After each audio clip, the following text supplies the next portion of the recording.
Kalau untuk suara ukuran berapa bang yang bagus? Ya udah nggak lain nggak bukan ukuran 012 ya. Tapi jangan coba-coba buat yang baru belajar karena keras ya.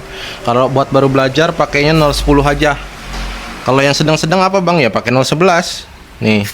Tapi lihat juga kualitas gitar kalian kayak gimana. Jangan dipakein senar-senar besar. Kalau gitarnya gitar-gitar 500 ribuan misalkan, pakai 010 aja udah jamin aman biar nggak kembung bodinya. Tapi pengalaman gua ya, orang-orang kalau recording akustik biar suaranya makin oke gitu ya, nendang banget pakainya 012 guys. Semakin besar ukurannya suaranya akan semakin besar juga outputnya. Tapi ditekan jari sakit ya, seperti itu. Nah itu juga yang menjadikan pabrik-pabrik kalau senar defaultnya bawaannya pasti 012 supaya kalau kalian nyobain enak ya. Ini cek aja di keranjang, harganya murah. Kita cek sound yang 012 nya.